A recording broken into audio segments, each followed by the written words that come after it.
Hope everything is all well in the district. ठीक चल रहा है? हाँ जी मैम। तो इलेक्शन है? आज ही हुआ ठीक है। आज ही हुआ ठीक? हाँ जी। ठीक है, thank you. सिविल कर रहा है मैं।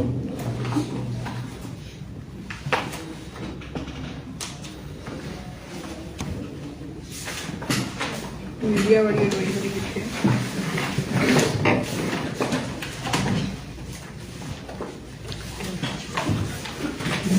जरा सिंपल पेपर है ना, वो भी पेपर।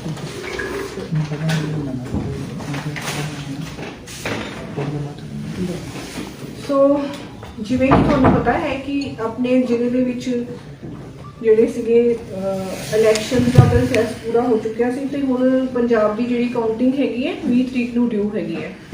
ਸੋ ਅਸੀਂ ਜਿਹੜੇ ਡਿਸਟ੍ਰਿਕਟ ਨੇ ਆਪਣੇ ਪ੍ਰਬੰਧ ਕਰਨੇ ਹੁੰਦੇ ਕਾਊਂਟਿੰਗ ਦੇ as per guidelines of election commission of India, ਅਸੀਂ ਉਹਨਾਂ ਬਾਰੇ ਤੁਹਾਨੂੰ ਜਾਣਕਾਰੀ ਦੇਣਾ ਚਾਹੁੰਦੇ ਹੈਗੇ। ਕਾਊਂਟਿੰਗ ਵਾਸਤੇ ਜਿਹੜੇ ਹੈਗੇ ਨੇ ਸਾਡੀਆਂ 2 ਲੋਕੇਸ਼ਨਸ ਹੈਗੀਆਂ ਨੇ, 4 ਕਾਊਂਟਿੰਗ ਸੈਂਟਰ ਨੇ। ਇੱਕ ਲੋਕੇਸ਼ਨ ਜਿਹੜੀ ਹੈਗੀ ਹੈ ਸਾਡੀ ਫਾਜ਼ਿਲਕਾ ਦੇ ਵਿੱਚ ਹੈਗੀ ਹੈ, ਜਿਹੜਾ ਬॉयਜ਼ ਸਕੂਲ ਹੈਗਾ ਸੀਨੀਅਰ ਸੈਕੰਡਰੀ ਸਕੂਲ, ਉਹਦੇ ਵਿੱਚ ਜਲਾਲਾਬਾਦ ਦਾ ਔਰ ਫਾਜ਼ਿਲਕਾ ਦਾ ਕਾਊਂਟਿੰਗ ਸੈਂਟਰ ਹੈ। ਸਾਡੇ ਸਟਰੋਂਗ ਰੂਮ ਵੀ ਉੱਥੇ ਬਣੇ ਹੋਏ ਨੇ ਉਹਨਾਂ ਦੇ। ਸੋ ਆਲ ਜਿਹੜੇ ਸਾਡੇ ਪ੍ਰਬੰਧ ਹੈਗੇ ਨੇ ਉੱਥੇ ਕੀਤੇ ਜਾਣੇ ਨੇ। ਉੱਥੇ ਗਿਣਤੀ ਹੋਵੇਗੀ ਜਲਾਲਾਬਾਦ ਦੀ ਔਰ ਫਾਜ਼ਿਲਕਾ ਦੀਆਂ ਵੋਟਾਂ ਦੀ। ਇਸੇ ਤਰ੍ਹਾਂ ਜਿਹੜੀ ਸਾਡੀ ਲੋਕੇਸ਼ਨ ਦੂਸਰੀ ਹੈਗੀ ਉਹ ਅਬੋਹਰ ਦੇ ਵਿੱਚ ਹੈ। ਅਬੋਹਰ ਦੇ ਵਿੱਚ ਜਿਹੜੀ ਹੈਗੀ ਹੈ DAV ਕਾਲਜ ਹੈ ਜਿਹੜਾ, ਉਹਦੇ ਵਿੱਚ 2 ਕਾਊਂਟਿੰਗ ਹਾਲ ਨੇ। ਉਹਦੇ ਵਿੱਚ ਇੱਕ ਤੇ ਬਲੂਆਣਾ ਵਾਸਤੇ ਹੈ ਕਾਊਂਟਿੰਗ ਹਾਲ ਔਰ ਦੂਸਰਾ ਜਿਹੜਾ ਹੈਗਾ ਆ ਅਬੋਹਰ ਵਾਸਤੇ ਹੈ। ਸੋ ਸਾਡੀ ਜਿਹੜੀ ਤਿਆਰੀ ਅਸੀਂ ਕਰਨੀ ਹੁੰਦੀ ਹੈ ਕਾਊਂਟਿੰਗ ਸੈਂਟਰਸ ਦੇ ਵਿੱਚ, ਅਸੀਂ ਸਿਕਿਉਰਿਟੀ ਦੇ ਪੱਖੋਂ ਤੇ ਸਾਡੇ ਜਿਹੜੇ ਐਡਮਿਨਿਸਟ੍ਰੇਟਿਵ ਗਰਾਊਂਡ ਦੇ ਵਿੱਚ ਜਿਹੜਾ ਅਸੀਂ ਆਪਣਾ ਚੈੱਕ ਕਰਨਾ ਸੀਗਾ, ਅਸੀਂ ਰਾਊਂਡ ਲਗਾ ਕੇ ਆਏ ਹੈਗੇ ਆ। ਆਲਰੇਡੀ ਮੈਂ ਔਰ SSP ਸਾਹਿਬ ਨੇ ਦੌਰਾ ਵੀ ਕੀਤਾ ਸੀ ਔਰ ਸਾਰੇ ਪ੍ਰਬੰਧਾਂ ਦਾ ਜਾਇਜ਼ਾ ਲਿਆ ਹੈਗਾ ਆ। ਤਾਂ ਅਸੀਂ ਬਿਲਕੁਲ ਕਾਊਂਟਿੰਗ ਕਰਾਉਣ ਵਾਸਤੇ ਪ੍ਰੋਪਰ ਤਿਆਰੀ ਕੀਤੀ ਹੋਈ ਹੈ। ਸਾਡੀ ਪੁਲਿਸ ਫੋਰਸ ਵੀ ਆਪਣੀ ਜਗ੍ਹਾ ਦੇ ਉੱਤੇ ਮੌਜੂਦ ਹੈਗੀ ਹੈ। SSP ਸਾਹਿਬ ਤੁਹਾਨੂੰ ਲਾਅ ਐਂਡ ਆਰਡਰ ਬਾਰੇ ਬਾਅਦ ਵਿੱਚ ਬਰੀਫ ਕਰਨਗੇ। ਤੇ ਜੀ ਮੈਂ ਤੁਹਾਨੂੰ ਕੁਝ ਗਾਈਡਲਾਈਨਸ ਹੈਗੀਆਂ ਨੇ ਜਿਹਦੇ ਬਾਰੇ ਜਾਣਕਾਰੀ ਦੇਣਾ ਚਾਹੁੰਦੀ ਹਾਂ। ਸੋ ਸਾਡੇ ਕੋਲ 4 ਕਨਸਟੀਟੂਐਂਸੀਜ਼ ਨੇ, ਤੁਹਾਨੂੰ ਪਤਾ ਹੀ ਹੈ ਕਿ ਸਾਡੇ ਕੋਲ 4 RO ਨੇ, 79 ਜਲਾਲਾਬਾਦ, 80 ਫਾਜ਼ਿਲਕਾ, 81 ਅਬੋਹਰ ਤੇ 82 ਬੱਲੂਆਣਾ ਜਿਹੜੀ ਕਿ ਰਿਜ਼ਰਵ ਕਨਸਟੀਟੂਐਂਸੀ ਹੈ। ਇਹਦੇ ਵਾਸਤੇ ਜਿਹੜੇ ਅਸੀਂ ਹੈਗੇ ਨੇ ਜਿਹੜਾ ਸਟਾਫ ਲਗਾਇਆ ਹੈਗਾ 79 ਜਲਾਲਾਬਾਦ ਵਾਸਤੇ ਸਾਡੇ ਕੋਲ 75% ਹੈਗੇ ਨੇ ਜਿਹੜੇ ਕਾਊਂਟਿੰਗ ਕਰਨਗੇ। ਫਾਜ਼ਿਲਕਾ ਦੇ ਵਿੱਚ 60, ਅਬੋਹਰ ਦੇ ਵਿੱਚ 75 ਤੇ ਬੱਲੂਆਣਾ ਦੇ ਵਿੱਚ 72, ਟੋਟਲ 282 ਲੋਕਾਂ ਦਾ ਸਟਾਫ ਜਿਹੜਾ ਹੈਗਾ ਕਾਊਂਟਿੰਗ ਦੇ ਉੱਤੇ ਲਗਾਇਆ ਜਾਊਗਾ। ਜਿਹੜੇ ਕਿ ਕਾਊਂਟਿੰਗ ਟੇਬਲਸ ਹੁੰਦੇ ਨੇ, ਜਿਹੜੀਆਂ ਇਲੈਕਸ਼ਨ ਕਮਿਸ਼ਨ ਦੀਆਂ ਗਾਈਡਲਾਈਨਸ ਹੈਗੀਆਂ, ਕਿਉਂਕਿ ਕੋਵਿਡ ਦੀਆਂ ਮੱਦੇਨਜ਼ਰ ਅਸੀਂ ਜਿਹੜੇ ਹੈਗੇ ਸੇਫਟੀ ਔਰ ਕੋਵਿਡ ਦੀਆਂ ਗਾਈਡਲਾਈਨਸ ਨੂੰ ਦੇਖਦੇ ਹੋਏ ਬਿਲਕੁਲ ਪ੍ਰੀਕਾਸ਼ਨਸ ਲੈਣੀ ਸੀਗੀ ਕਿ ਜਿਹੜੀ ਉਹ ਸਾਡੀਆਂ ਸੋਸ਼ਲ ਡਿਸਟੈਂਸਿੰਗ ਦੀਆਂ ਗਾਈਡਲਾਈਨਸ ਕੀਤੀਆਂ ਹੋਣ। ਉਹਦੇ ਮੁਤਾਬਕ ਅਸੀਂ ਆਪਣੇ ਹਾਲ ਤਿਆਰ ਕੀਤੇ ਹੈਗੇ। ਸਿਰਫ ਸਾਡੇ ਕੋਲ ਇੱਕ ਜਿਹੜੇ ਨੋਰਮਸ ਹੈਗੇ ਨੇ, ਹਮੇਸ਼ਾ 14 ਟੇਬਲ ਲੱਗਦੇ ਨੇ। ਜਗ੍ਹਾ ਜਿਹੜੀ ਸੀਗੀ ਅਸੀਂ ਜਦੋਂ ਸਿਲੈਕਟ ਕੀਤੀ ਤੇ ਜਿਹੜਾ ਫਾਜ਼ਿਲਕਾ ਹੈਗਾ, ਫਾਜ਼ਿਲਕਾ ਦੀ ਜਿਹੜੀ ਕਨਸਟੀਟੂਐਂਸੀ ਹੈ ਉਹਦੇ ਵਿੱਚ ਸਿਰਫ 12 ਟੇਬਲ ਨੇ, ਬਾਕੀ ਤਿੰਨੇ ਹੀ ਕਨਸਟੀਟੂਐਂਸੀਜ਼ ਦੇ ਵਿੱਚ ਸਾਡੇ 14 ਟੇਬਲਸ ਲੱਗੇ ਹੋਏ ਨੇ। ਸੋ ਇਸ ਤੋਂ ਇਲਾਵਾ ਤੁਹਾਨੂੰ ਪਤਾ ਕਿ ਪੋਸਟਲ ਬੈਲਟ ਪੇਪਰ ਅਸੀਂ ਇਸ਼ੂ ਕੀਤੇ ਹੈਗੇ ਨੇ। ਠੀਕ ਹੈ, ਪੋਸਟਲ ਬੈਲਟ ਪੇਪਰ ਦੇ ਵਿੱਚ ਗਾਈਡਲਾਈਨਸ ਹੈਗੀਆਂ ਨੇ ਕਿ ਹਰ 500 ਮੈਕਸਿਮਮ 500 ਇੱਕ ਟੇਬਲ ਦੇ ਉੱਤੇ ਹੋ ਸਕਦੇ ਨੇ ਔਰ ਉਹਦੇ ਵਾਸਤੇ ਅਸੀਂ AROs ਨੂੰ ਲਗਾਉਣਾ ਸੀ ਤੇ ਉਹ ਅਸੀਂ ਪੋਸਟਲ ਬੈਲਟ ਪੇਪਰ ਵਾਸਤੇ ਅਲੱਗ ਤੋਂ ਟੇਬਲ ਲਗਾਏ ਨੇ ਕਨਸਟੀਟੂਐਂਸੀ ਵਾਈਜ਼। ਜਲਾਲਾਬਾਦ ਦੇ ਵਿੱਚ ਜਿਹੜੇ 5 ਕਾਊਂਟਿੰਗ ਟੇਬਲ ਨੇ ਪੋਸਟਲ ਬੈਲਟ ਪੇਪਰਸ, ਫਾਜ਼ਿਲਕਾ ਦੇ ਵਾਸਤੇ 2 ਨੇ, ਅਬੋਹਰ 'ਚ 4 ਨੇ ਤੇ ਬੱਲੂਆਣਾ ਦੇ ਵਿੱਚ 3, ਟੋਟਲ 14 ਟੇਬਲ ਲੱਗਣਗੇ ਪੋਸਟਲ ਬੈਲਟ ਪੇਪਰ ਵਾਸਤੇ। ਇਸ ਤੋਂ ਇਲਾਵਾ ਜਿਹੜੇ ਸਾਡੇ ETBBS ਦੇ ਵਿੱਚ ਅਸੀਂ ਜਿਹੜੇ ਸਾਡੇ ਸਰਵਿਸ ਵੋਟਰਸ ਨੇ ਉਹਨਾਂ ਨੂੰ ਪੋਸਟਲ ਬੈਲਟ ਭੇਜਦੇ ਹੈਗੇ ਇਲੈਕਟ੍ਰੋਨਿਕ ਦੇ ਰਾਹੀਂ। ਉਹਦੇ ਵਾਸਤੇ ਅਸੀਂ ਉਹਨਾਂ ਦੇ ਜਦੋਂ ਸਾਡੇ ਕੋਲ ਵਾਪਸ ਰਿਸੀਟ ਹੁੰਦੇ ਤੇ ਇੱਕ QR ਕੋਡ ਅਸੀਂ ਉਹਨਾਂ ਨੂੰ ਸਕੈਨ ਕਰਨਾ ਹੁੰਦਾ ਕਿ ਵਾਕਈ ਜੋ ਅਸੀਂ ਭੇਜਿਆ ਸੀ ਉਹੀ ਸਾਡੇ ਕੋਲ ਵਾਪਸ ਆਇਆ ਹੈਗਾ। ਉਹਦੇ ਵਾਸਤੇ ਅਸੀਂ ਪੂਰੇ ਪ੍ਰਬੰਧ ਕੀਤੇ ਹੋਏ ਨੇ। ਸਾਡੇ ਕੋਲ QR ਕੋਡ ਵਾਸਤੇ ਅਸੀਂ ਜਿਹੜੇ 12 ਸਾਡੇ ਕੋਲ ਹੈਗੇ ਨੇ 9 ਯੂਜ਼ ਹੋਣਗੇ ਤੇ ਬਾਕੀ ਜਿਹੜੇ ਹੈਗੇ ਸਾਡੇ ਕੋਲ ਸਟਾਫ 'ਚ ਉਹ ਜਿਹੜਾ ਹੈਗਾ QR ਕੋਡ ਰੀਡਰ ਜਿਹੜੇ ਹੈਗੇ ਨੇ ਰਿਜ਼ਰਵ ਰੱਖਾਂਗੇ ਅਸੀਂ। ਜੇ ਕੋਈ ਜ਼ਰੂਰਤ ਪੈਂਦੀ ਹੈ, ਖਰਾਬ ਹੋ ਜਾਂਦਾ ਤਾਂ ਉਹਨੂੰ ਅਸੀਂ ਯੂਜ਼ ਕਰਾਂਗੇ। IT ਦੀਆਂ ਸਾਡੀਆਂ ਟੀਮਸ ਨੇ, ਜਿਵੇਂ ਅਸੀਂ ਇਲੈਕਸ਼ਨ ਕਮਿਸ਼ਨ ਦੀ ਗਾਈਡਲਾਈਨ ਦੇ ਮੁਤਾਬਿਕ ਅਲੱਗ-ਅਲੱਗ ਰਿਪੋਰਟਾਂ ਭੇਜਣੀਆਂ ਹੁੰਦੀਆਂ ਨੇ ਸਰਕਾਰ ਨੂੰ ਤੇ CEO ਪੰਜਾਬ ਨੂੰ ਵੀ ਭੇਜਣੀਆਂ ਹੁੰਦੀਆਂ। ਸਭ ਦੀ ਅਸੀਂ ਟ੍ਰੇਨਿੰਗ ਕਰਵਾਈ ਹੈ, 3 ਵਾਰੀ ਟ੍ਰੇਨਿੰਗ ਹੋਈ ਹੈ। ਰੈਂਡਮਾਈਜੇਸ਼ਨ ਆਫ ਸਟਾਫ ਵੀ ਜਿਹੜੀ ਹੈਗੀ 3 ਵਾਰੀ ਹੋਣੀ ਹੈ, 2 ਵਾਰੀ ਅਸੀਂ ਹੁਣ ਕਰ ਚੁੱਕੇ ਹੈਗੇ, 24 ਆਵਰਸ ਬਿਫੋਰ ਵੀ ਕਰਨੀ ਸੀਗੀ, ਉਹ ਸਾਡਾ ਹੋ ਚੁੱਕਿਆ। ਔਰ ਇੱਕ ਲਾਸਟ ਰੈਂਡਮਾਈਜੇਸ਼ਨ ਸਟਾਫ ਜਿਹੜਾ ਅਸੀਂ ਕਰਨਾ ਉਹ 10 ਤਰੀਕ ਨੂੰ ਸਵੇਰੇ 5 ਵਜੇ ਕਰਾਂਗੇ, ਕਿਉਂਕਿ ਇਹਦੇ ਵਿੱਚ ਅਸੀਂ ਬਿਲਕੁਲ ਇਲੈਕਸ਼ਨ ਕਮਿਸ਼ਨ ਆਫ ਗਾਈਡ ਦੀਆਂ ਜਿਹੜੀਆਂ ਗਾਈਡਲਾਈਨਸ ਹੈਗੀਆਂ ਨੇ ਬਿਲਕੁਲ ਕਲੀਅਰ ਹੈਗੀਆਂ ਕਿ ਕਿਸੇ ਨੂੰ ਵੀ ਪਤਾ ਨਹੀਂ ਹੋਣਾ ਚਾਹੀਦਾ ਕਿ ਮੈਂ ਕਿਹੜੀ ਜਗ੍ਹਾ ਦੇ ਉੱਤੇ ਟੇਬਲ ਦੇ ਉੱਤੇ ਜਾ ਰਿਹਾ, ਫॉर ਫੇਅਰ ਕਾਊਂਟਿੰਗ ਆਲਸੋ। ਸੋ ਅਸੀਂ ਪ੍ਰਬੰਧ ਕਰ ਲਏ ਹੈਗੇ ਨੇ। ਇਸ ਤੋਂ ਇਲਾਵਾ ਵੀਵੀਪੈਟ ਤੁਹਾਨੂੰ ਪਤਾ ਨਾ ਵੋਟਰ ਸਲਿਪਸ ਜਿਹੜੀਆਂ ਹੁੰਦੀਆਂ ਨੇ ਉਹਦੇ ਵਾਸਤੇ ਇੱਕ ਗਾਈਡਲਾਈਨਸ ਦੇ ਮੁਤਾਬਿਕ ਇੱਕ ਸੈਪਰੇਟ ਅਸੀਂ ਇਨਕਲੋਜ਼ਰ ਬਣਾਇਆ, ਜਿਹਨੂੰ ਪਿਜਨ ਹੋਲ ਇਨਕਲੋਜ਼ਰ ਕਹਿੰਦੇ ਨੇ। ਉਹ ਇਸ ਕਰਕੇ ਬਣਾਇਆ ਗਿਆ ਤਾਂ ਕਿ ਜਦੋਂ ਅਸੀਂ ਉਹਨਾਂ ਦੀ ਗਿਣਤੀ ਕਰਾਂਗੇ ਤਾਂ ਕੋਈ ਵੀ ਜਿਹੜਾ ਹੈਗਾ ਸਲਿੱਪ ਵਗੈਰਾ ਜਿਹੜੀ ਉੜ ਕੇ ਜਾਂ ਕਿਸੇ ਵੀ ਕਾਰਨ ਦੇ ਨਾਲ ਬਾਹਰ ਨਾ ਜਾ ਸਕੇ ਔਰ ਕਿਸੇ ਅਨਆਥੋਰਾਈਜ਼ਡ ਸਟਾਫ ਦੇ ਹੱਥ ਦੇ ਵਿੱਚ ਨਾ ਹੋਵੇ।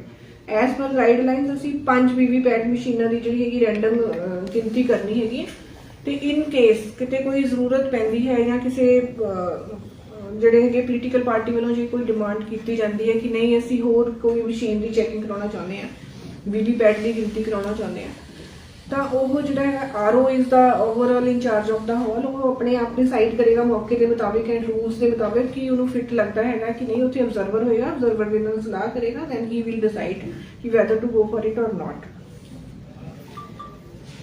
ਇਸ ਤੋਂ ਬਾਅਦ ਸਾਡਾ ਆ ਜਾਂਦਾ ਹੈਗਾ ਕਿ ਜਦੋਂ ਮਸ਼ੀਨਾਂ ਦੀ ਗਿਣਤੀ ਵੋਟਾਂ ਦੀ ਗਿਣਤੀ ਖਤਮ ਹੋ ਜਾਂਦੀ ਹੈਗੀ ਹੈ, ਸਾਡਾ ਸਾਰਾ ਪ੍ਰੋਸੈਸ ਪੂਰਾ ਹੋ ਜਾਂਦਾ ਹੈ, ਸਾਡੀਆਂ ਮਸ਼ੀਨਾਂ ਵਾਪਸ ਅਸੀਂ ਸਟੋਰ ਰੂਮ ਦੇ ਵਿੱਚ ਪਹੁੰਚਾ ਦਿੰਦੇ ਹੈਗੇ, ਜਿਹੜਾ ਸਾਡਾ ਸਟਰੋਂਗ ਰੂਮ ਹੈਗਾ ਆ। ਫਾਜ਼ਿਲਕਾ ਦੇ ਵਿੱਚ ਇੱਕ ਵੇਅਰ ਹਾਊਸ ਬਣਿਆ ਹੋਇਆ ਹੈਗਾ ਜਿੱਥੇ ਕਿ ਅਲਟੀਮੇਟਲੀ ਅਸੀਂ ਮਸ਼ੀਨਾਂ ਨੂੰ ਲੈ ਕੇ ਜਾਣਾ ਹੈ। ਪਰ ਕਿਉਂਕਿ ਅਪੀਲ ਦਾ ਪੀਰੀਅਡ ਹੁੰਦਾ 45 ਡੇਜ਼ ਦਾ, ਜੇ ਕੋਈ ਬੰਦਾ ਕਿਸੇ ਰਿਜ਼ਲਟ ਤੋਂ ਸੈਟੀਸਫਾਈਡ ਨਹੀਂ ਹੈ ਤਾਂ 45 ਡੇਜ਼ ਦੇ ਵਿੱਚ ਐਸ ਪਰ ਗਾਈਡਲਾਈਨਸ ਆਪਣੀ ਅਪੀਲ ਕਰ ਸਕਦਾ ਹੁੰਦਾ ਹੈ।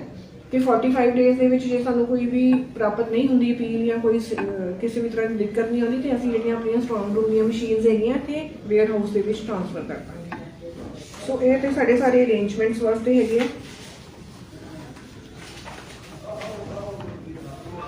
ਇਸ ਤੋਂ ਇਲਾਵਾ ਮੀਡੀਆ ਦੇ ਵਾਸਤੇ ਗਾਈਡਲਾਈਨਸ ਅਸੀਂ ਜਿਹੜੇ ਹੈਗੇ ਹਰ ਆਰਓ ਨੇ ਆਪਣਾ ਇੱਕ ਮੀਡੀਆ ਸੈੱਲ ਬਣਾਇਆ ਹੈਗਾ। ਉਸ ਮੀਡੀਆ ਸੈੱਲ ਦੇ ਵਿੱਚ ਜਿਹੜੇ ਆਥੋਰਾਈਜ਼ਡ ਹੈਗੇ ਨੇ ਪੱਤਰਕਾਰ ਉਹਨਾਂ ਨੂੰ ਅਲਾਉਡ ਕੀਤਾ ਗਿਆ ਹੈਗਾ ਆ ਐਸ ਪਰ ਗਾਈਡਲਾਈਨਸ। ਤੁਹਾਡੇ ਪਾਸ ਤੁਹਾਨੂੰ ਮਿਲ ਗਏ ਹੋਣਗੇ।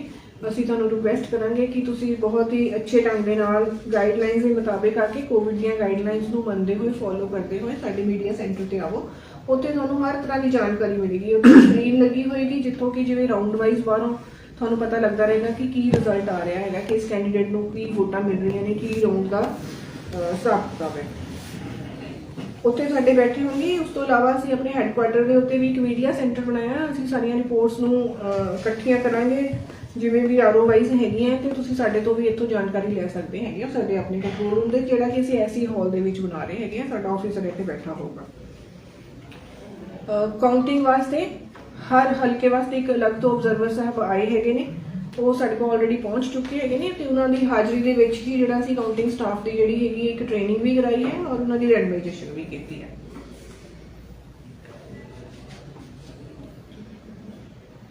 ਤੁਸੀਂ ਜਿਹੜੇ ਪੱਤਰਕਾਰ ਸਾਹਿਬ ਹੈ ਨੇ ਆਪਣੇ ਮੀਡੀਆ ਸੈਂਟਰ ਕਾਊਂਟਿੰਗ ਹਾਲ ਤੋਂ ਕੁਝ ਦੂਰੀ ਤੇ ਬਣੇਗਾ। ਉਸ ਤੋਂ ਅੱਗੇ ਕਿਸੇ ਨੂੰ ਵੀ ਜਾਣਾ ਅਲਾਉਡ ਨਹੀਂ ਹੋਏਗਾ। ਜੇ ਜਾਣਾ ਵੀ ਹੋਏਗਾ ਤੇ ਐਸ ਪਰ ਗਾਈਡਲਾਈਨਸ ਹੋਣਗੀਆਂ। ਡੀਪੀਆਰਓ ਸਾਹਿਬ ਜਿਹੜੇ ਸਿਲੈਕਟਡ ਪੱਤਰਕਾਰ ਹੈਗੇ ਨੇ ਉਹਨਾਂ ਨੂੰ ਇੱਕ ਵਾਰੀ ਅੰਦਰ ਲੈ ਕੇ ਜਾਣਗੇ, ਪਰ ਅੰਦਰ ਤੁਸੀਂ ਮੋਬਾਈਲ ਫੋਨ ਨਹੀਂ ਲੈ ਕੇ ਜਾਓਗੇ। You will have still cameras ਔਰ ਉਹ ਵੀ ਤੁਸੀਂ ਹਦਾਇਤਾਂ ਦੇ ਮੁਤਾਬਿਕ ਹੀ ਇੱਕ ਕਿਤੇ ਪਾਰਟਿਕੂਲਰ ਪਲੇਸ ਦੇ ਉੱਤੇ ਜਿੱਥੇ ਤੁਹਾਨੂੰ ਆਰਓ ਹੋਏਗਾ ਉੱਥੇ ਖੜੇ ਹੋ ਕੇ ਕਵਰੇਜ ਕਰ ਸਕਦੇ ਹੋ। ਗਾਈਡਲਾਈਨਸ ਦੇ ਮੁਤਾਬਿਕ ਜੋ ਸਾਡੀਆਂ ਮਸ਼ੀਨਾਂ ਨੇ ਉਸ ਮਸ਼ੀਨ ਦੀ ਜਿਹੜਾ ਡਿਸਪਲੇ ਹੈਗਾ ਉਹ ਕਿਸੇ ਵੀ ਹਾਲ ਦੇ ਵਿੱਚ ਤੁਸੀਂ ਨਹੀਂ ਕਰੋਗੇ ਕਿਉਂਕਿ ਸੀਕ੍ਰੇਸੀ ਆਫ ਬੈਲਟ ਜਿਹੜੀ ਅਸੀਂ ਮੇਨਟੇਨ ਕਰਨੀ ਹੁੰਦੀ ਹੈ। ਕਾਊਂਟਿੰਗ ਹਾਲ ਦੇ ਅੰਦਰ ਕਿਸੇ ਨੂੰ ਵੀ ਮੋਬਾਈਲ ਦੀ ਆਗਿਆ ਨਹੀਂ ਹੈਗੀ। ਕਾਊਂਟਿੰਗ ਹਾਲ ਤੋਂ ਫੋਟੋਗ੍ਰਾਫੀ ਵੀਡੀਓਗ੍ਰਾਫੀ ਕਰਕੇ ਵਾਪਸ ਮੀਡੀਆ ਸੈਂਟਰ ਹੀ ਤੁਸੀਂ ਆਓਗੇ ਤੇ ਉੱਥੋਂ ਹੀ ਜੋ ਵੀ ਆਪਣਾ ਤੁਸੀਂ ਅੱਗੇ ਜੋ ਤੁਹਾਡੇ ਹਾਊਸ ਨੇ, ਜੋ ਮੀਡੀਆ ਹਾਊਸ ਨੇ ਜਾਂ ਪਬਲਿਸ਼ਿੰਗ ਹਾਊਸ ਨੇ, ਤੁਸੀਂ ਉੱਥੋਂ ਉਹਨਾਂ ਨੂੰ ਰਿਪੋਰਟ ਕਰੋਗੇ।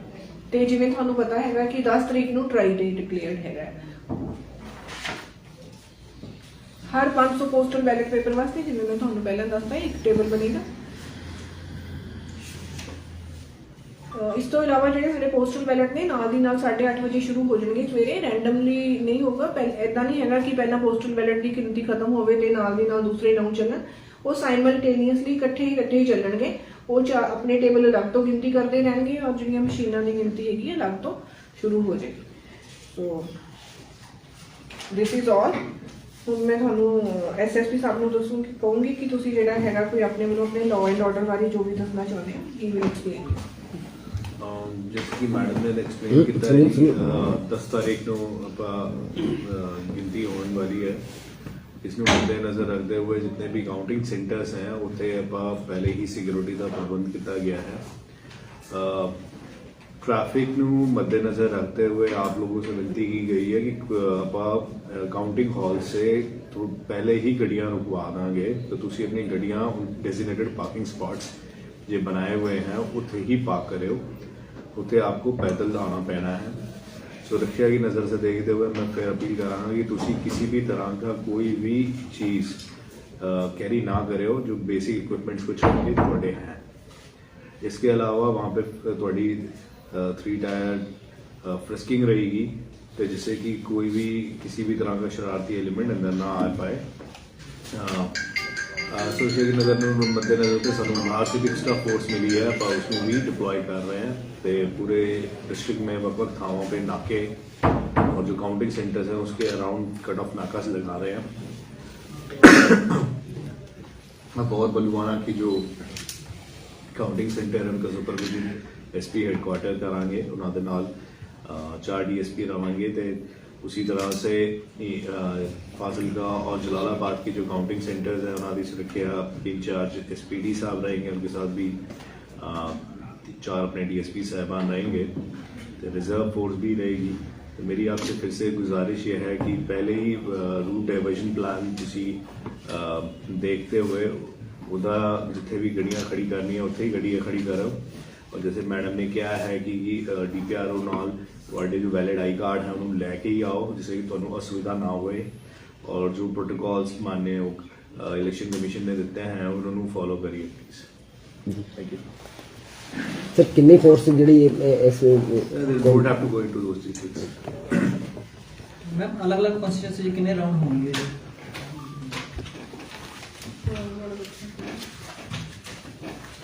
ਮੈਕਸਿਮਮ ਸਾਡੇ ਜਿਹੜੇ ਹੈਗੇ ਨੇ ਜਲਾਲਾਬਾਦ ਦੇ ਰਾਉਂਡ ਨੇ ਟੇਬਲਸ ਦੇ ਹਿਸਾਬ ਦੇ ਨਾਲ 14 ਟੇਬਲ ਹੁੰਦੇ ਨੇ ਐਟ ਏ ਟਾਈਮ। 14 ਮਸ਼ੀਨਾਂ ਸਾਡੀਆਂ ਚੱਲ ਰਹੀਆਂ ਹੁੰਦੀਆਂ ਨੇ, ਪਰ ਫਾਜ਼ਿਲਕਾ ਦੇ ਵਿੱਚ 12 ਹੋਣਗੀਆਂ ਕਿਉਂਕਿ ਉੱਥੇ 12 ਟੇਬਲ ਲੱਗੇ ਹੋਏ। ਸਾਡੇ number of polling station Jalalabad ਦੇ ਵਿੱਚ 252 ਨੇ, ਉਹਨਾਂ ਦੇ 18 ਰਾਉਂਡਸ ਨੇ। 80 ਫਾਜ਼ਿਲਕਾ ਦੇ 18 ਰਾਉਂਡਸ ਨੇ। ਅਬੋਹਰ ਦੇ ਵਿੱਚ ਕਿਉਂਕਿ ਪੋਲਿੰਗ ਸਟੇਸ਼ਨ 170 ਨੇ, ਇਸ ਕਰਕੇ ਉੱਥੇ ਸਭ ਤੋਂ ਘੱਟ ਹੈਗਾ 13 ਰਾਉਂਡ ਚੱਲਣਗੇ। ਬੱਲੂਆਣਾ ਦੇ ਵਿੱਚ ਜਿਹੜੇ 199 ਬੂਥ ਨੇ, ਇਸ ਕਰਕੇ 14 ਰਾਉਂਡ। ਸੋ ਜਦੋਂ ਇਹ ਸਾਰੇ ਰਾਉਂਡਸ ਕੰਪਲੀਟ ਹੋ ਜਾਣਗੇ, ਆਈ ਹੋਪ ਕਿ ਅਸੀਂ 2-3 ਵਜੇ ਤੱਕ ਸਾਡੇ ਪ੍ਰੋਸੈਸ ਜਿਹੜਾ ਹੈਗਾ ਆਲਮੋਸਟ ਕੰਪਲੀਟ ਹੋਣ ਦਾ ਚਾਂਸਸ ਹੈਗੇ। ਇਸ ਤਰ੍ਹਾਂ ਦੀਆਂ ਹੋਰ ਤਾਜ਼ਾ ਤਰੀਨ ਖਬਰਾਂ ਦੇ ਲਈ ਵੇਖਦੇ ਰਹੋ Z1 ਪੰਜਾਬ ਵੈਬ ਚੈਨਲ ਅਤੇ ਚੈਨਲ ਨੂੰ ਲਾਈਕ, ਸ਼ੇਅਰ ਅਤੇ ਸਬਸਕ੍ਰਾਈਬ ਕਰਨਾ ਨਹੀਂ ਭੁੱਲਣਾ, ਤਾਂ ਕਿ ਹਰ ਤਾਜ਼ਾ ਤਰੀਨ ਖਬਰ ਸਭ ਤੋਂ ਪਹਿਲਾਂ ਤੁਹਾਡੇ ਤੱਕ ਪਹੁੰਚ ਸਕੇ।